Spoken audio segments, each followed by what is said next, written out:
और स्टूडेंट्स, उम्मीद है कि आप सब लोग खैरियत से होंगे। आज के इस लेक्चर के अंदर हम इलेक्ट्रोमैग्नेटिक वेव्स के जो करेक्टरिस्टिक्स हैं उन्हें डिस्कस करेंगे। जैसा कि लास्ट के लेक्चर के अंदर हमने इलेक्ट्रोमैग्नेटिक वेव्स से रिलेटेड काफ़ी कॉन्सेप्ट्स को इन डिटेल डिस्कस किया था। आज हम इलेक्ट्रोमैग्नेटिक वेव्स को मज़ीद डिस्कस करते हुए इनके करेक्टरिस्टिक्स को पढ़ेंगे। तो कुछ करेक्टरिस्टिक्स यहाँ पर हमें गिवन है, हम वन बाय वन उनको डिस्कस करते हैं। देखेंगे नंबर वन जो करेक्टरिस्टिक है इलेक्ट्रोमैग्नेटिक वेव का, वो क्या है कि electromagnetic wave are transverse waves in nature. Mechanical transverse waves जो है वो हमारे पास वो ट्रांसवर्स वेव्स होती हैं जिन्हें मीडियम रिक्वायर होता है प्रोपोगेट करने के लिए, लेकिन ये यहाँ पर जस्ट ट्रांसवर्स वेव्स हैं। ठीक है, ये मैकेनिकल ट्रांसवर्स वेव्स नहीं है, ये ट्रांसवर्स वेव्स हैं, क्योंकि इलेक्ट्रोमैग्नेटिक वेव्स विदाउट मीडियम भी ट्रेवल कर सकता है। क्लियर? तो इलेक्ट्रो ट्रांसवर्स वेव्स वो होती हैं जो कि परपेंडिकुलरली जो है वो डिस्टर्ब हो, या परपेंडिकुलर जो है वो वेव मोशन हो, या डिस्टर्बेंस जो है वो परपेंडिकुलर हो वेव मोशन के। अब ये कंपोज कैसे भी होती हैं? They are composed of varying electric and magnetic fields that oscillate perpendicularly. Clear? ये कंपोज भी होती हैं जो इलेक्ट्रिक एंड मैग्नेटिक फील्ड की वेरिएशंस के ब्याह पर जो कि परपेंडिकुलरली ऑसिलेट हो रही होती हैं। यहाँ पर आपको फिगर के अंदर भी दिख रहा होगा, जैसे पहले मैंने मैकेनिकल वेव यहाँ पर आपको शो करवाई है, जिसमें आप देखेंगे जो है वो डिस्टर्बेंस परपेंडिकुलर आ रहा है वेव मोशन के।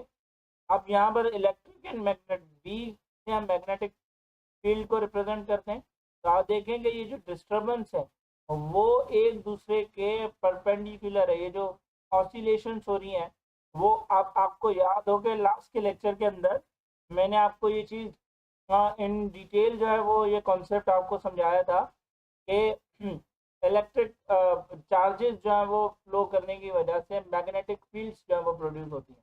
तो मैग्नेट यहाँ पर देखेंगे इलेक्ट्रिक फील्ड में जो वेरिएशंस आ रही हैं उनकी वजह से मैग्नेटिक फील्ड्स प्रोड्यूस हो रही हैं, और फिर मैग्नेटिक फील्ड्स में जो वेरिएशन आ रही है वो इलेक्ट्रिक फील्ड्स को प्रोड्यूस कर रहे हैं। और इस तरीके से यहाँ पर हमें कुछ वेव्स मिल रही हैं, और फिर इन वेव्स को हम क्या कह रहे हैं? इन वेव्स को हम इलेक्ट्रोमैग्नेटिक वेव्स कह रहे हैं, जो कि एक ट्रांसवर्स वेव है। और दूसरी पॉइंट यहाँ पर क्या है कि it can not carry electric charge. इनके पास कोई इलेक्ट्रिक चार्ज नहीं होती, क्योंकि जो इलेक्ट्रिक फील्ड्स हैं वो न्यूट्रलाइज रहती है मैग्नेटिक फील्ड्स के साथ। तो यहाँ पर कोई इलेक्ट्रिकल चार्ज जो है वो ये कैरी वेव जो है वो नहीं कर रही होती। It can travel through space, ये स्पेस में से भी ट्रेवल कर सकती हैं, travelling at the speed of 3 × 10⁸ metre per second. जो कि स्पीड ऑफ लाइट हमारे पास है। कैरेक्टरिस्टिक नंबर 4 है, it will travel through a transparent medium. ये एक ट्रांसपेरेंट मीडियम में से भी ट्रेवल कर सकती हैं, जैसा कि हमने लास्ट लेक्चर के अंदर डिस्कस किया था कि प्रिज्म में से भी, क्योंकि प्रिज्म एक ट्रांसपेरेंट मीडियम है, वाइट लाइट उसमें से भी पास होकर 7 कलर्स के अंदर जो है वो स्प्लिटिंग हो रही थी लाइट की, जिसे हम डिस्पर्शन कह रहे थे। However, they will slow down when traveling through a denser medium like water and glass. Water और glass की तरह, मतलब कि जो ये डेंसर मीडियम्स हैं जिनमें से ट्रेवल करते हुए इलेक्ट्रोमैग्नेटिक वेव्स की जो स्पीड है वो स्लो डाउन हो जाती है। और इसी कॉन्सेप्ट को हमने अपना लास्ट लेक्चर के अंदर भी डिस्कस किया था। हमने देखा था कि वॉयलेट जो कलर था वो मोर डेविएट हो रहा था, जस्ट बिकॉज के वॉयलेट कलर की जो वेवलेंथ हमें मिल रही थी उसकी स्पीड बहुत ज़्यादा स्लो हो रही थी। अच्छा, पॉइंट नंबर 5 है, it obeys the law of reflection, refraction and diffraction. तो ये जो है वो ओबे करती है लॉज को, जिनमें laws of reflection, law of refraction and diffraction के जितने भी लॉज हैं या जो भी लॉज हम पढ़ते हैं उन सबको ये इलेक्ट्रोमैग्नेटिक वेव्स जो है वो ओबे करती हैं। पॉइंट नंबर 6 हमारे पास क्या है? At frequencies depends only on the source that produces the. अब इनकी जो फ्रीक्वेंसीज हैं वो डिपेंड करती हैं सिर्फ सोर्स पर जो के वेव्स प्रोड्यूस करती है। तो thus frequency do not change when it travel from one medium to another. Clear? तो फ्रीक्वेंसी डिपेंड ही सोर्स के ऊपर करती है जो कि वेव को प्रोड्यूस कर रही होती है। तो फ्रीक्वेंसी चेंज नहीं होती जब वो ट्रेवल कर रही हो एक मीडियम में से दूसरे मीडियम की तरफ। जैसे एयर में से गिलास में जाने से स्पीड तो कम होगी लेकिन फ्रीक्वेंसी पर कोई फर्क नहीं पड़ेगा। तो होप्स हो कि आपको यहाँ तक करेक्टरिस्टिक्स समझ में आ गए होंगे, ये जो 6 पॉइंट्स हमने डिस्कस किए। अब यहाँ पर आपको पता है कि ultraviolet radiation from the electromagnetic spectrum can not be seen but it tans our skin and causes some substance to become fluorescent. पहले अल्ट्रावायलेट रेडिएशंस वो रेडिएशंस होती हैं, वो इलेक्ट्रोमैग्नेटिक स्पेक्ट्रम है जिसे हम देख नहीं सकते लेकिन ये हमारी स्किन को टेंस कर देते हैं, यानी कि पीलापन ले आता है हमारी स्किन के अंदर। और कुछ सब्सटेंसेस को ये फ्लोरेसेंट भी कर लेता है। फ्लोरेसेंट जैसे हमारे पास बल्ब्स वगैरह भी होते हैं तो उनमें से भी जो एमिट हो रही होती हैं वो भी इलेक्ट्रोमैग्नेटिक वेव्स ही होती हैं हमारे पास। अच्छा, अब हम डिस्कस करेंगे main component of the electromagnetic spectrum. Electromagnetic spectrum के मेन कंपोनेंट्स कौन कौन से हैं? तो the electromagnetic spectrum has a wide range of frequencies, wavelength and energies. Last lecture के अंदर मैंने आपको रिलेशन बताया था, वो रिलेशन ये था कि फ्रीक्वेंसी डायरेक्टली प्रोपोर्शनल होती है एनर्जी के, जबकि वेवलेंथ इनवर्सली प्रोपोर्शनल होती है फ्रीक्वेंसी के। अगर आप ये लेक्चर नोट भी कर रहे हैं तो लेक्चर को पॉज करें और ये रिलेशन दोबारा से लिख लें। वेवलेंथ इनवर्स रिलेशन रखती है फ्रीक्वेंसी से, जबकि फ्रीक्वेंसी और एनर्जी आपस में डायरेक्ट रिलेशन रखते हैं। The spectrum covers the range of all electromagnetic radiations and consists of many sub-ranges that are generally referred to as components such as visible light or ultraviolet radiation. There are no precise accepted boundaries between the continuous portion, so the ranges may be tens or overlap. Clear हुई है बात?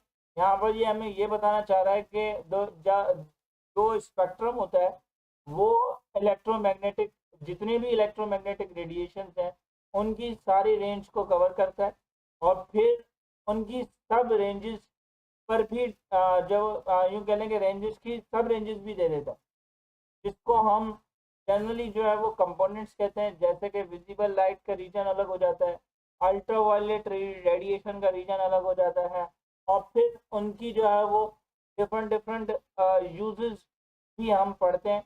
So the electromagnetic spectrum is the entire distribution of electromagnetic waves. तो जो electromagnetic spectrum है वो actual में क्या है, वो इंटायर डिस्ट्रीब्यूशन है इलेक्ट्रोमैग्नेटिक वेव्स की अकॉर्डिंग टू दियर फ्रीक्वेंसीज और वेवलेंथ। वेवलेंथ और फ्रीक्वेंसीज के मुताबिक इलेक्ट्रोमैग्नेटिक वेव्स की जो इंटायर डिस्ट्रीब्यूशन होती है और वो हमें कौन देता है, वो हमें इलेक्ट्रोमैग्नेटिक स्पेक्ट्रम देता है।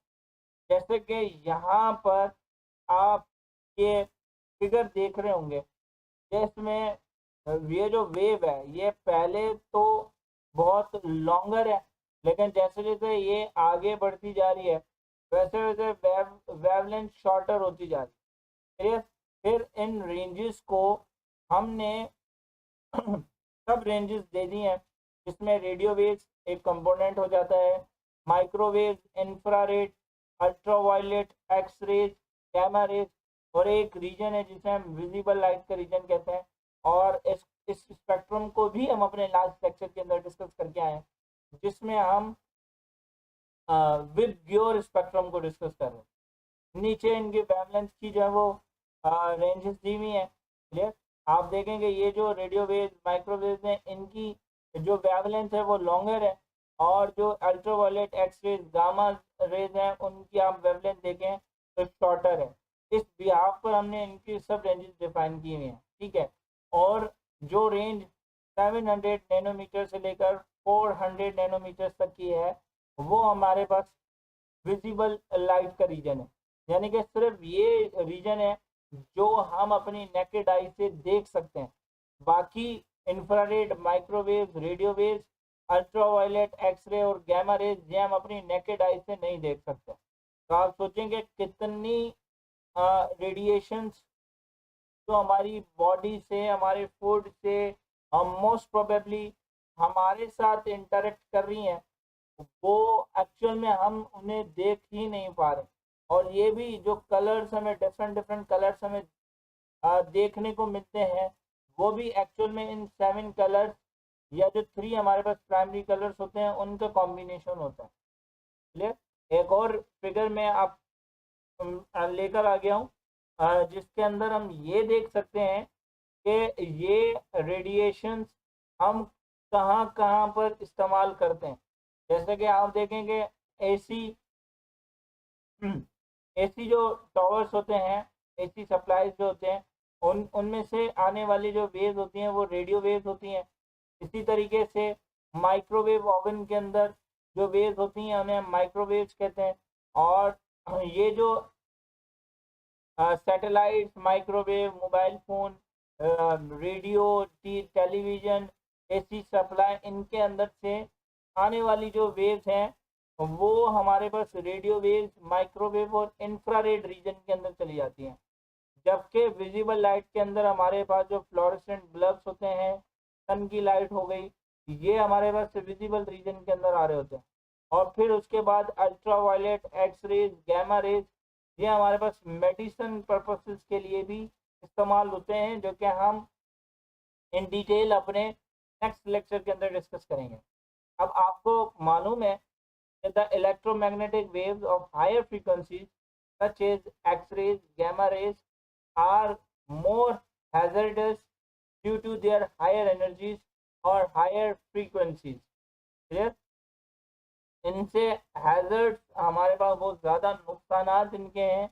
एक्सरेज और गैमा रेज के भी हम मोस्टली जब वो छोटी छोटी इंजरीज पर एक्सरेज करवा रहे होते हैं अपने, लेकिन ये एक्सरेज हमारे लिए बहुत ज़्यादा खतरनाक होते हैं और हमें चाहिए कि बहुत एमरजेंसी, अल्लाह ना करे फिर भी, लेकिन कोई एमरजेंसी केसेस आ जाते हैं तो उसके अंदर हमें एक्सरेज या जो सीटी स्कैन हैं ये करवाने चाहिए, अदरवाइज हमें इनसे अवॉइड करना चाहिए। और इसी के साथ साथ क्या आपको ये भी मालूम है कि radio wave has the longest wavelength in the electromagnetic spectrum. हम यहाँ पर ये कह सकते हैं कि हाँ ये हमें मालूम है क्योंकि हम अभी पीछे ये पढ़कर आए।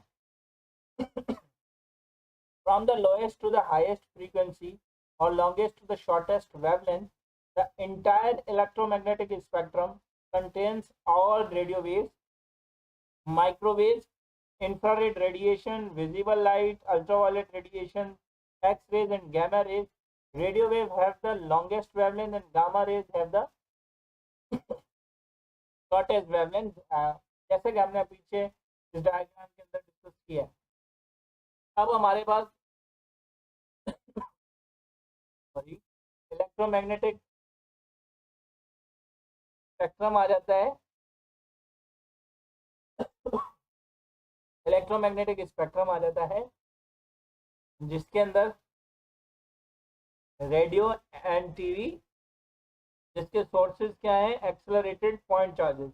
अच्छा, जब पॉइंट चार्ज एक्सेलरेट होता है तो उसमें से इलेक्ट्रिक फील्ड्स और मैग्नेटिक फील्ड्स ऑसिलेट्स करती हैं, जिनके वजह से इलेक्ट्रोमैग्नेटिक वेव्स मिलती हैं। अच्छा, इनकी एप्लीकेशंस क्या है? Communication, remote control devices, magnetic resource, resonance imaging जिसे हम एमआरआई कहते हैं, क्योंकि मेडिकल पर्पसेस के लिए इस्तेमाल होता है। रिमोट कंट्रोल डिवाइसेस जिसमें हमारे घर में ही टीवी के रिमोट, एसी के रिमोट, इन सब के अंदर से भी इलेक्ट्रोमैग्नेटिक वेव्स जो है वो प्रोड्यूस होती हैं। कम्युनिकेशन के लिए भी हम इलेक्ट्रोमैग्नेटिक वेव्स का ही इस्तेमाल कर रहे होते हैं। अच्छा, इसके बाद माइक्रोवेव। अब माइक्रोवेव्स का भी सोर्स क्या है? Accelerating point charges and thermal agitation. चलिए, हीट और एक्सेलरेट, हीट की वजह से हम यूँ कह लें कि पॉइंट चार्ज एक्सेलरेट भी होते हैं, या इनकी वजह से हमारे पास माइक्रोवेव भी आती हैं, जिनके एप्लीकेशंस क्या है हमारे पास, कम्युनिकेशन, माइक्रोवेव ओवन, रेडार, स्टीलिकेशन, ये एप्लीकेशंस हमारे पास माइक्रोवेव्स की आ जाती हैं। उसके बाद इंफ्रारेड है, जिसकी सोर्स क्या है, thermal agitation and electronic transition. इस एप्लीकेशन इसकी क्या है, heating, heat therapy, thermal imaging. Again ये मेडिकल पर्पस के लिए भी हम बहुत ज़्यादा इस्तेमाल करते हैं। विजिबल लाइट्स हमारे पास क्या है, thermal agitation and electronic transition. इसके एप्लीकेशंस क्या है, all pervasive optical fibre, human vision, photosynthesis, ये सारे एप्लीकेशंस हैं विजिबल लाइट्स की। अच्छा, अल्ट्रावायलेट्स क्या है, thermal agitation and electronic transitions, ये अल्ट्रावायलेट इलेक्ट्रोमैग्नेटिक वेव्स हैं जिनका सोर्स हम ये अब, अच्छा अब इसको इस्तेमाल कहाँ करते हैं, कैंसर कंट्रोल, स्टेरिलाइजेशन, सन बेड्स, विटामिन डी प्रोडक्शन। अब ये सब हमारे पास ह्यूमन हेल्थ से कंसर्न करते हैं, तो हम ये कह सकते हैं कि बायोलॉजिकल पर्पसेस के लिए ह्यूमन जो है वो ह्यूमन लाइफ को जो है वो कंफर्ट करने के लिए, ट्रीटमेंट्स उसके करने के लिए हम इस्तेमाल करते हैं। एक्सरेज भी inner electronic transition and fast collision की वजह से प्रोड्यूस होते हैं, जिनमें imaging, cancer therapy and medical diagnosis उसके एप्लीकेशन हो जाते हैं। गैमा रेज हमारे पास सोर्स क्या है कि न्यूक्लियर डीके जब होता है, ठीक है, जब दो छोटे न्यूक्लियस मिलकर एक बड़ा न्यूक्लियस बना रहे होते हैं, या एक बड़ा न्यूक्लियस बनकर टूट कर जो छोटे न्यूक्लियस बना रहे होते हैं, तो जो है वो ये जो डीके होता है उसकी वजह से गामा रेज प्रोड्यूस होती हैं।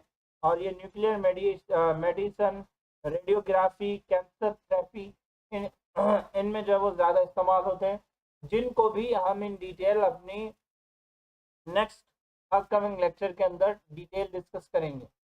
अब हम आ जाते हैं सेल्फ असेसमेंट क्वेश्चंस की तरफ।